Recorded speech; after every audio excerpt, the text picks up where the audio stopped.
Hello, welcome to Revenant Reads. I'm Vin, and this is the monthly wrap-up for July of 2021.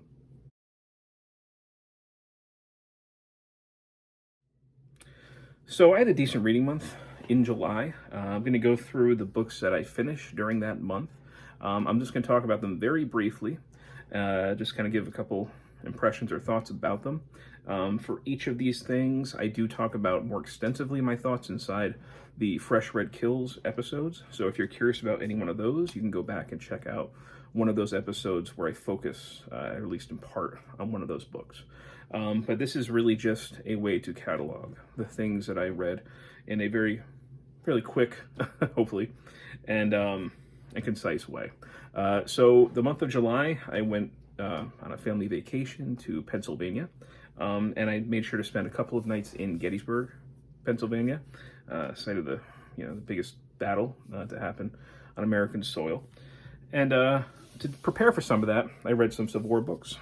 So the first thing I read this month, or the month of July, was James M. McPherson's Hallowed Ground, A Walk at Gettysburg.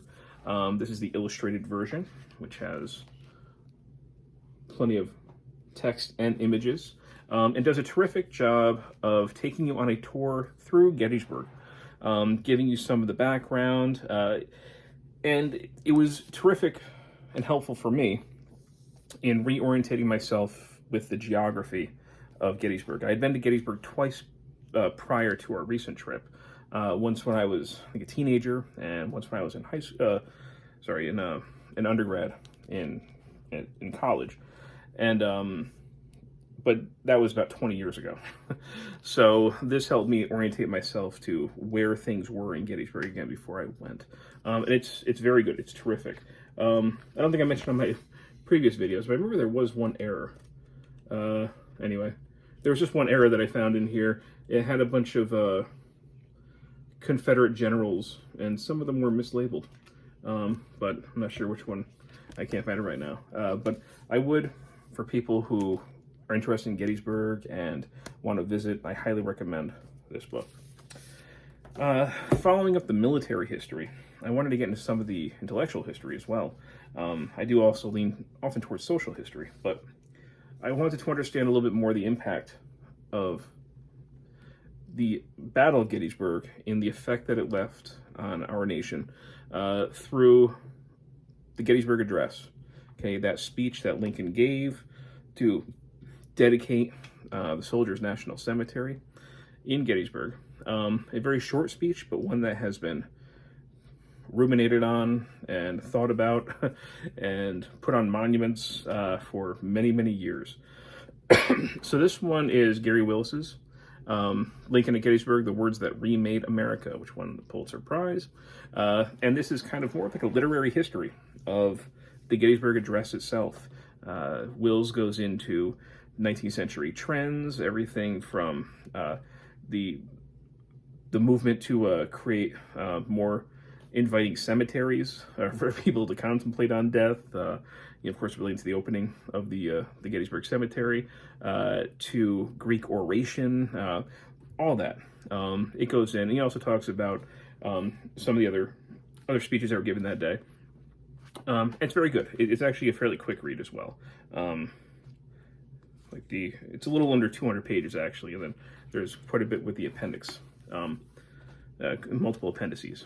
This was very good. I really like this, and I didn't know it was going to be a perfect follow-up. What ended up being a perfect follow-up was the thing that I read after this, and that is the Gettysburg Gospel by Gabor Boritt. Okay, the Lincoln speech that nobody knows.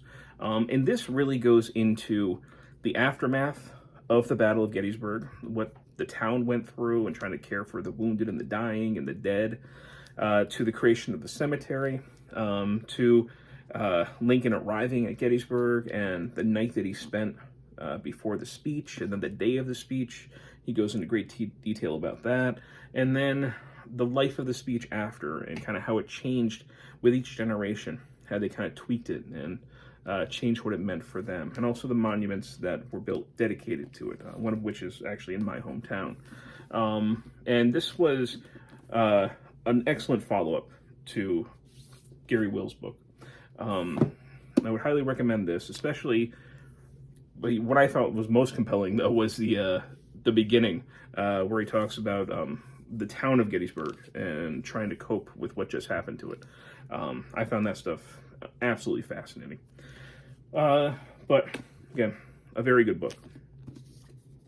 The fiction that I read this month was 3 Men in a Boat by Jerome, as part of a group read on Boxer that was led by Mark over at Book Time with Elvis, published in 1889, a humorous, slightly fictionalized memoir of the author and his 2 friends' trip down the Thames in a small boat with a dog, although I think the dog was actually fictionalized. I don't think the dog actually was real. I think that was one of his creations, but very funny. I have a illustrated edition now. I opened up to a dead dog that they found floating in the water. A little bit dark, but it's nice to have the original illustrations to go along with it. Yeah, but very funny book. I really enjoyed this one immensely. And then to finish off, I read a graphic novel, Batman Damned, written by Brian Azzarello, illustrated by Lee Bermejo, I believe, if I'm pronouncing that correctly. Amazing artwork inside this graphic novel, and really this is a Batman horror story,